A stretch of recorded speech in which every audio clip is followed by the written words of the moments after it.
Hello again, and welcome back to Illegally Sighted. This is Jesse here, and I am back for part 2 of this Illegally Sighted 10-year anniversary spiel. Yeah, as I said in the last video, Illegally Sighted is now officially a decade old. Yeah, hard to believe, but last video I kind of just gave you an overview, kind of a history of the channel, how it got started, different things that happened, and how the channel's progressed over the years. In this video, I kind of just want to, reminisce a little bit. This is unscripted as well, but just kind of think back at some of the opportunities that this channel has afforded me, some of my favorite videos, some of the favorite things that have happened because of the channel, that kind of a thing. And in the final video, next time, we are going to look at a couple of my first ever videos and just see how the channel has progressed since 2012. So we'll jump right into it here. Like I said, the Illegally Sighted YouTube channel, believe it or not, has actually helped me in a lot of different ways. It's been a really fun and interesting ride. The last 10 years, it started kind of as a whim of like, oh yeah, sure, I'll throw together a YouTube channel. And, people start projects like this all the time. Podcasts, blogs, websites, YouTube channels. And they're pretty good for a while, and then they fizzle out fairly soon, and poof, before you know it, they're gone. And here we are 10 years later, and we're still doing regular updates.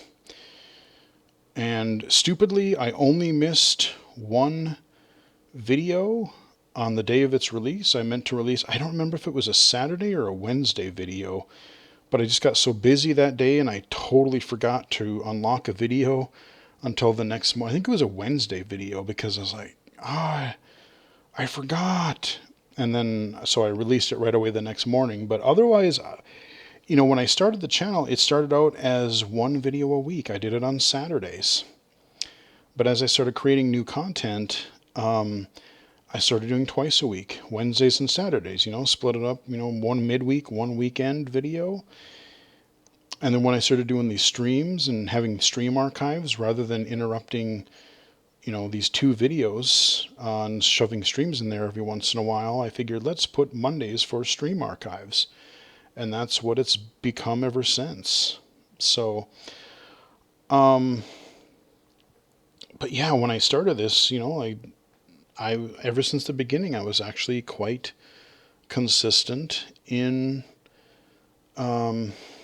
releasing content. And that's, I think, one of the most important things, that if I had advice to give to somebody creating a blog, a podcast, a channel, something creative, something that you want other people to check out, if you want people to follow you, if you want to grow your subscribers, your viewers, your readers, whatever it is, you have to create something unique. You have to create something that is entertaining or informative or both.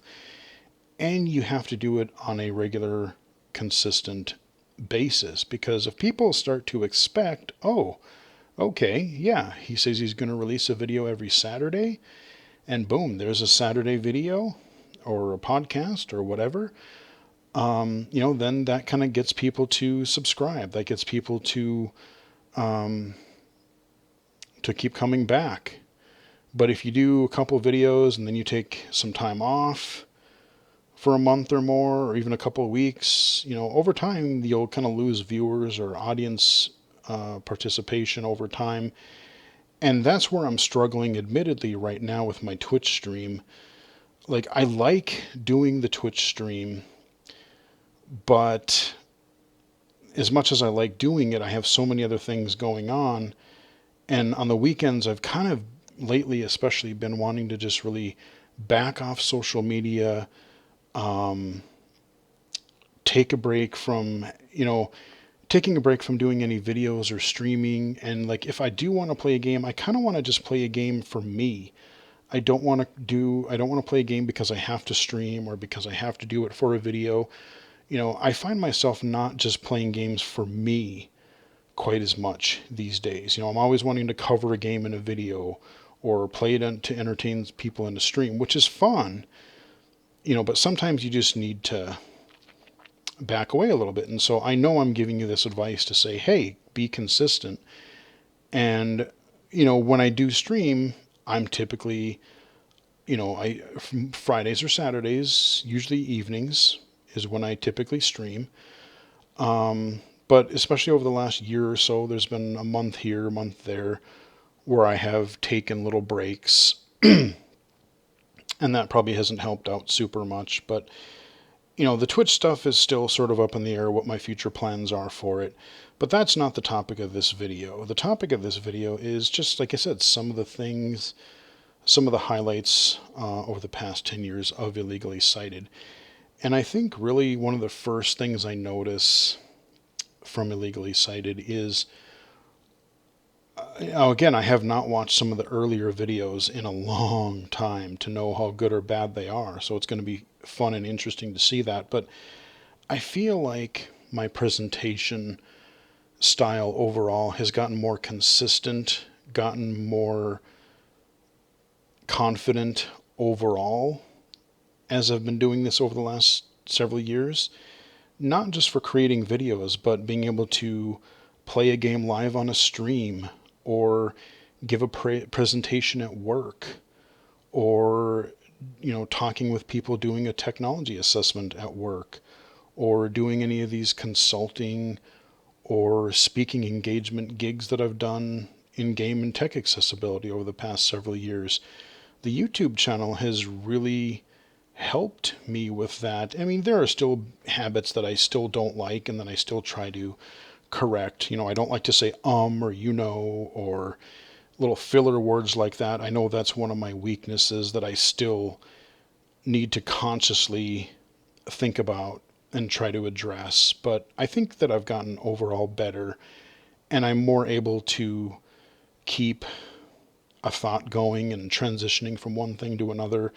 Because believe it or not, especially depending on the type of game you're playing, whether you're doing a spotlight video or a stream or something like that, it can be rather hard to play a game, let alone play it well, and do kind of a commentary live while playing that video. There's definitely an art to it. There's definitely skill required to do it. I know a lot of people will play a game and then they'll record their voiceover later and then synchronize them. Like I said, I really don't do much editing. I've done a couple little Windows Movie Maker splices and edits here and there, but 10 years later, I still don't know jack about video editing. I've really just taken the raw live style video, kind of going from the Giant Bomb Quick Look days and just, hey, we're going to start a video, we're going to cover a game, we're going to cover an app, we're going to cover something, and just show it to you live and let's see how things go. That has been the approach that I've taken and that I've become comfortable with. And that's kind of what the channel has done. But the channel has really helped me, I think, just professionally and presentation-wise in general. Like when I was in high school, the ironic thing was I hated public speaking. And I think it was largely because I had to do speeches that I didn't want to do. Like I had to recite a poem, or I had to do like some sort of a debate on some issue that I didn't necessarily know or care much about. And I was doing it in front of my classmates where I was already kind of made fun of for my vision or for any other number of things. So, that's a great environment to want to improve your public speaking skills. But now that I'm doing things where I know what I'm talking about, I have experience, I'm interested in it, it's just much easier for me to talk about games, tech, accessibility, geeky stuff, any number of things. Like I don't mind and actually enjoy public speaking. I enjoy giving some presentations or being a host or a guest on a podcast, doing these videos. I enjoy all that stuff. So I think a lot of that especially has come from the YouTube channel And actually, my prior job to the one I have right now, I was actually a technology instructor for blind and visually impaired students for a nonprofit, and just being able to, teach somebody one-on-one even has its skills. So those two things really have helped me in that area. Some of my highlights over the years of the channel, I think, the channel started out with Minecraft. I wanted to show off some of my early Minecraft builds and my friends' Minecraft builds that we were doing on our servers. And, my little castle village was cool, but I think I really liked the Minecraft Crater City. I did a tour of that twice. There's an earlier version where I was still in the middle of building it. You can see that one. There's a playlist for that. But there's a Minecraft Crater City final tour. That's the one that you want to find, because that one I went through all of the, I made, basically what it was this giant round hole in the environment, and I restricted myself. I was going to build an entire city in a series of towers. So like one tower would be your education building, one would be residential, one would be your hospital, one would be an entertainment building, one would be like your city hall type of thing. And so I just, it was kind of a neat, creative way to build a city, and gave me some restrictions and made me really think about things. And so it wasn't just building the buildings, the outside frameworks, but literally you could go inside every one of these towers and every one of these floors, and like everything was furnished and created, and there was rooms and everything had a purpose. It was just really fun, almost taking like an architectural exterior and interior design way of building a project like that. So the Minecraft Crater City final tour was a lot of fun. I also had a lot of fun doing the Minecraft co-op tour, and that was where I got to show off my friend Chris's his creations on our server. He did some just really, really cool work. His creations were they were really large in scale, and they were also very intricate, using a lot of like cool architectural design and like, complex patterns, and a lot of it had like water or lava integrated into this design. They were just really neat designs. And so it was cool to be able to, be on a co-op tour with him. And, we were on Skype at the time, I think. And just being able to kind of show that stuff off. That was fun. Preserve that. And we did a short-lived kind of a cooperative survival. He had some mods on a server. That was kind of a cool thing. That didn't last too terribly long, but we tried that. But I think like the co-op tour and the Crater City final tour, the Minecraft things that I was really like the best. As far as Let's Plays go, I haven't done very many, but I really did enjoy the Stanley Parable. That was a fun one. If you're a blind viewer and this is a game where you need some vision to be able to play it, but I think it's a good playlist to watch because it's all based along dialogue. Like, it's a first-person game. You're walking through these different scenarios, and the narrator kind of narrates what you're doing and gives you suggestions and comments on what you do.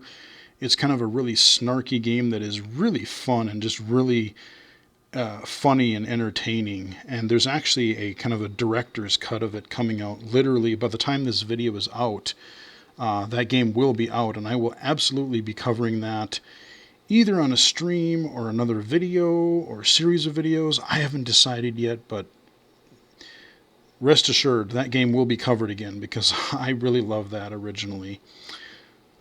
So that was one Let's Play that I really liked. And I enjoy the Left 4 Dead ones as well. I have lots of Left 4 Dead streams, but I originally did Let's Plays for both Left 4 Dead 1 and 2, all of the different core campaigns that were in the original games. Let's Plays, I just really didn't concentrate on those too much. Again, the Geek Loot Spotlight videos, I've showed some cool little collectibles that I've had, but my favorite has to be the Roboson Optimus Prime. That is the coolest toy I will ever have. It is extremely cool. And you just got to check it out, because I'm not going to say any more. If you haven't watched it, it's pretty sweet. I covered some of the smart speaker games. I forgot to mention that in the last video. There's a playlist for like some of the smart speaker games. I need to cover more of those, because those are neat, because just by their inherent nature, a lot of these devices don't have screens on them. So, hey, you can do it all via audio, which is, hey, perfectly accessible to a blind player. So that makes it really good for that. Those have been kind of neat. Where I think some of my favorite memories, though, as far as videos go, is really covering some of the E3 events, covering some of the major announcements that have happened. I forget what year it was. I think it was 2015 or so, where I was doing the E3 coverage, and that was the year where Sony went nuts and I had all these like big surprise announcements, like Shenmue 3. That came out of freaking nowhere. The Shenmue 3 Kickstarter. I wasn't expecting that. But that was a fun thing. But just, even just being able to talk about, I've listened to podcasts and read things on websites for so long. But the fact that other people would, kind of like to hear my opinion on the press conferences, on what was happening at E3 or WWDC or whatever type of, Summer of Gaming or whatever kind of event it was, even covering CSUN, coming back from that conference and getting to talk about the sessions and the devices that I got to see that week. All that stuff was really fun. So those were good. But I would say some of my other favorites are really some covering games, especially mainstream games that had accessibility built into them. Before I go there, though, there's been a number of audio games that I've really enjoyed covering, especially the Something Else games. Those were I'm so sad that those are no longer on iOS. Things like Papa Sangre 1 and 2, The Nightjar, Audio Defense. I believe I have full playthroughs for The Nightjar and the first Papa Sangre. I couldn't do the second one because when I was mirroring it to my computer, there was too much audio lag, and some of the challenges were just too hard to play with that amount of lag, so I wasn't able to record it the way I was the other two games. But then there was Zombie Defense, or Audio Defense Zombie Arena. There we go. All those games were just so neat. And it just sucks that they're no longer there. So being able to preserve some of those, at least people can watch videos about them, and in a couple of places see full playthroughs of the Nightjar and the first Papa Sangre. Seeing this Sable game, this audio, like literally an audio RPG creation tool that you can both create and play your own and other people's audio role-playing games. I really, really hope that still becomes a thing. I've heard lately that there's been I think there's some development trouble with that going on. I don't know if they're still doing it, but I hope to God that they're still okay and that they're doing well and that they're able to continue with that project, because I really love the idea. And, just being able to cover some surprisingly cool PC and iOS audio games or voiceover accessible games. That's been fun. But like I said, where I was really excited is there's been a few games over the years where the first game that I remember is the PC version of Skullgirls. And again, that was right around 2015, I think, as well, where they added native screen reader support. This is not a game that is designed for blind people. This is a mainstream 2D fighting game. And the PC version of it, the developers had added full screen reader support. So I could start NVDA, start JAWS, start whatever, and then launch the game. And from the time you started Skullgirls until the time you closed it, like if there was text, it was read. I could read menus, move lists, pause menus, dialogue boxes, tutorials, text storylines. If it was just, I had never seen a game that had that amount. You know, like I hadn't seen a mainstream game. You know, of course, audio games and voiceover accessible games, those are different. But I had not seen a mainstream game before have that comprehensive amount of narration accessibility. And I was just blown away. Like, you watch the video and I'm just like freaking out. I'm like, holy shit, this is the coolest. I love this. Whoa. Because it was a big deal. Then you had things like, a couple of years later, you had things like Sequence Storm or Eagle Island. Those came out right around the same time, or at least I discovered them around the same time. And yeah, Eagle Island still isn't totally blind playable as far as like some of the platforming, but all of its other accessibility features, the text size, the narrated menus and text dialogue, the visual, being able to adjust the background, the foreground, the aim assists, the outlines for characters or ledges if you wanted that kind of a thing, being able to dim the background. I mean, it had so many accessibility features where they could, that it was just really, really neat. Sequence Storm, again, developed by one dude. And it's a game, this rhythm racing game that it has totally blind accessible modes. It has fully narrated menus. It has many other accessibility features for hearing, for control, for any number of things.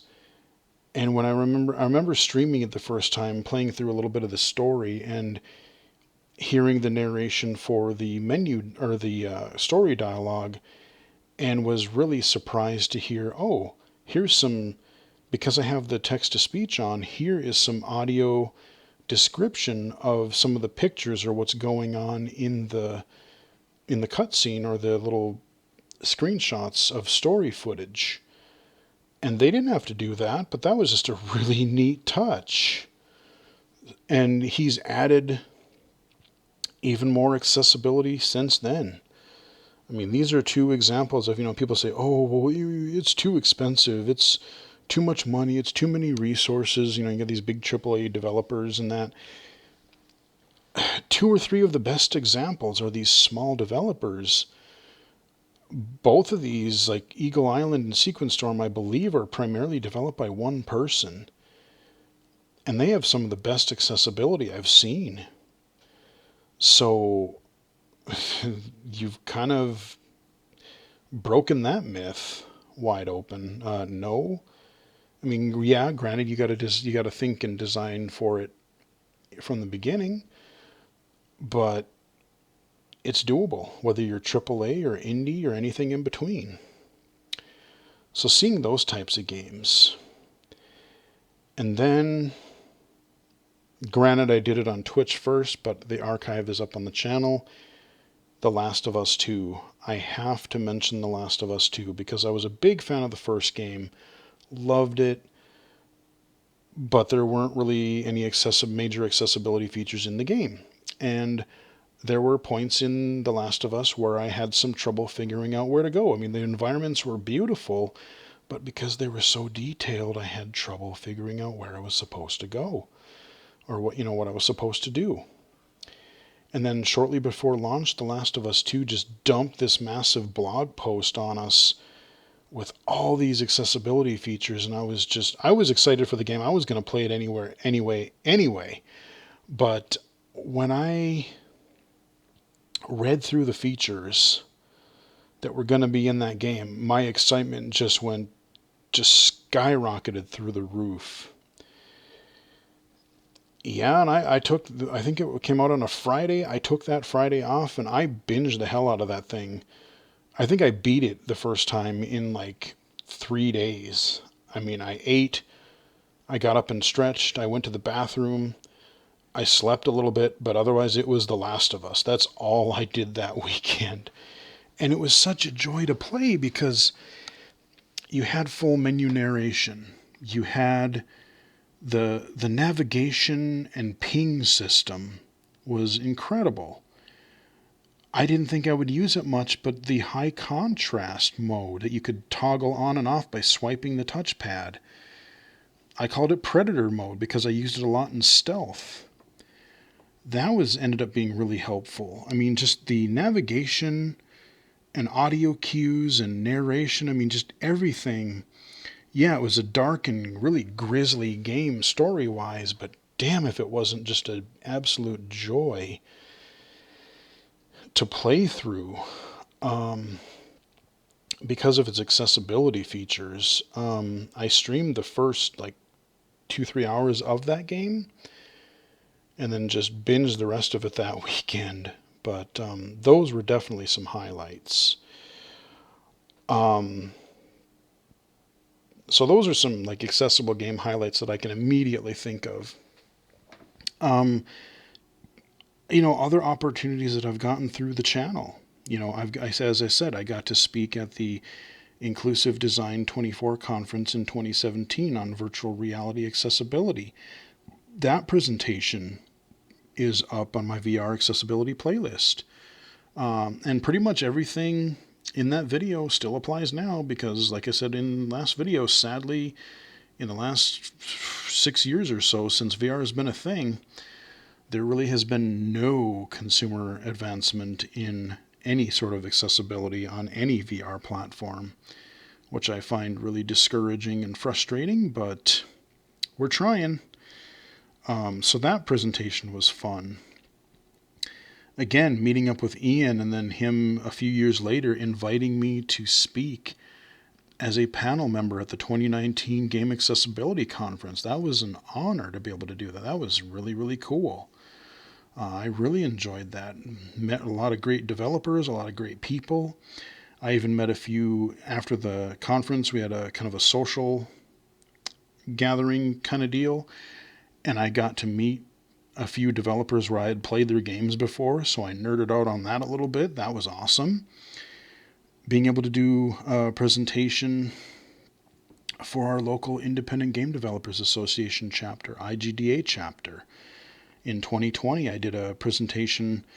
Unfortunately, I didn't get to do it in person because this little thing called COVID happened to come up. But that summer, I did a virtual presentation on just game accessibility, some game accessibility overview stuff, primarily focusing on low vision, but also touching on some other things. And, hey, I had been working with them, been going to their meetings for a little over a year at that point, and I offered to do a presentation on accessibility because I figure, hey, we get some indie local developers, get even more people thinking about blind and low vision accessibility or accessibility in general. Couldn't hurt. That was a fun experience, so I'm glad I got to do that.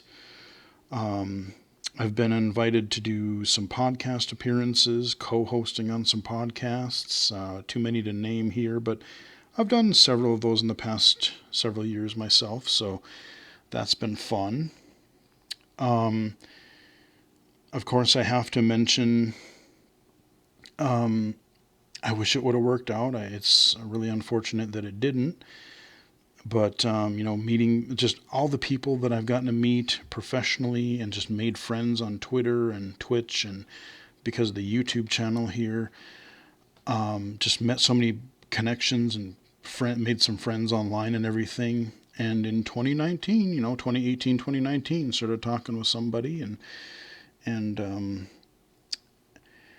ended up finding a girlfriend because of the whole YouTube channel thing. Really, the YouTube and the mixer streaming at the time, and it was a lot of fun as it when it lasted. But unfortunately, it didn't end up working out in the long run. But we gave it the old try for a little bit under a year, and like I said, that was a really fun experience. Just being able to do streams together and just all kinds of fun memories for a while there. But yeah, I never thought, like when I started 2019, I never thought that I would end up with a girlfriend because of what I was doing with game accessibility. That was just kind of a really neat thing that happened. Like I said, I really wish it could have worked. But anyway, it ended up not working, but it was still a really, really neat experience.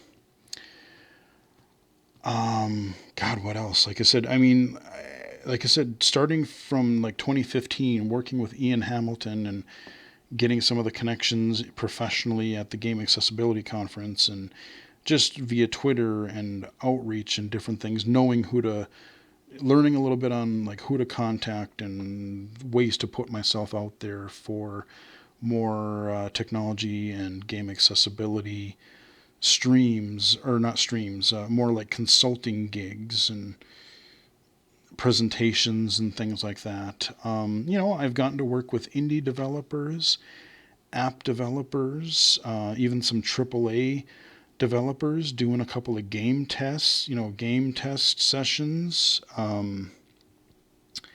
That was a really neat experience. Got to go out to one of Microsoft studios right before the pandemic. Did a remote play test later that year, or no, I think it was early 2021. I did the remote play test. Did several consulting gigs, and hell, one of them was actually how I ended up getting my PS5. So hey, no complaint there, But I didn't do it for the PS5. I did it because I love what I do. I love the work that I do, and that's the thing is you really have to be genuine about why you're doing it. Like, yeah, I'm glad the channel's growing. I'm glad I'm getting some views and subscribers, but I'm hoping in the end to help people and to like let people know that there's tech out there, there's games out there. We can be a productive member of society, have jobs, live independently, support ourselves, and not have to just sit and rely on the government. And we can do our own thing, but we can also be entertained. We can still hopefully, play games and get out there and do fun things that everyone else likes to do. So that's why I keep doing what I'm doing, my day job and all this consulting and accessibility and YouTube channel and all this kind of stuff. So I really like what I do. Boy, where to go from there? I'm trying to think if there's any other. Oh, one of the other highlights. Like, I wish to God it would have become a thing, but I remember being so excited when I heard about it. I think I was checking Twitter and I saw a post or I saw a tweet about the Seeing VR application that Microsoft had released a 7-minute video that they were showing what they were working on. And I started watching it. I'm like, holy crap, I got to start recording a video right now. And I did this under the VR accessibility playlist. There's a Seeing VR commentary video where I watched that 7-minute video, paused it many times throughout, and gave my thoughts and further ideas for improving the concepts. I mean, just like all the problems that I was having with VR at the time and still am now. A platform-wide tool or suite of tools like that would largely solve most of the accessibility problems that I have, because a lot of them have to do with user interface. And that's what a lot of it ended up helping with. A lot of what Seeing VR did was help with those types of interface types of issues. So, I mean, that is another huge highlight for me, is just seeing that and then being heartbroken years later when it's like, God, this didn't turn into a consumer product. Get out of the research lab already and get into where people can actually use this stuff. So that was a huge highlight. And then I think really just seeing, especially in the last 5-6 years, being able to cover game accessibility, not just from my perspective, but showing people, especially mainstream games, from like 2014, 2015 on, more and more mainstream games and systems have added accessibility features. I always knew that a game console could have a screen reader, could have a magnifier, just like Windows could, or a Mac could, or a tablet or phone could. But I just didn't know. I thought it would take, yeah, it could happen, but I thought it would take forever to do. And then 2015, 2016, Microsoft added the narrator to the Xbox One. And for their first iteration of it, it worked pretty dang well. And then Sony came out with theirs. Granted, there were a lot of blank spots where it wouldn't read the menus, but then they fixed it quite a bit in the PlayStation 5. Granted, they really need to work on labeling their items better, especially in their store, because screen reader works, but it still says image or weird labeled stuff. So they really need to work on their image labeling technology and actually making people label their images. But the fact that their screen reader works as well as it does is great. So 2 out of the 3 companies, their consoles here, have accessibility. Being able to see the progress of that. The Switch at least has magnification. It's got the zoom. No speech. I wish it did, but at least it's got the zoom. And then just seeing more and more games. Again, I know it's frustrating because a lot of them aren't totally blind accessible due to gameplay, types of gameplay and navigating the world or whatever it happens to be. But I mean, just seeing everything from indie games to big titles like Forza and all the Ubisoft games have full menu narration and other accessibility features. Like just seeing this starting to become more of an industry thing. The Game Accessibility Conference started in 2017 as a one-day conference once a year. Now we have 2 conferences, and both are so big that we have a US one and a European version, and they're both 2 days long now the last couple of years. So it's encouraging just to know that this is taking off to a point where it is that much of a thing. More companies are adding specific departments and accessibility professionals devoted to that in these companies. So I know there's some frustration even from myself, but things are improving. We're getting there. We're getting better. And I can't help but end this video. I have to talk about some of the mods that people have done. I mean, look at Hearthstone Access. Look at Stardew Access for Hearthstone and Stardew Valley respectively. Granted, the game developers themselves didn't put it in, but we have these developers that make these mods after the fact that have done a phenomenal job of adding access to games like that. But the third one that I have to mention, last but not least, huge shout out to Mr. Alan D1, who is working on the Toby Accessibility mod for Doom. Still currently in development. He's working on and has just released 2 more videos showing some of the features of the Toby mod version 5.0. I've been working with this developer now for a couple of years. I reached out to him just asking about it, and we started talking, and so we've been talking. I've been giving him feedback, and he's showing me some early builds, and I've made videos. I've done a few different videos on the channel showing different versions of the mod.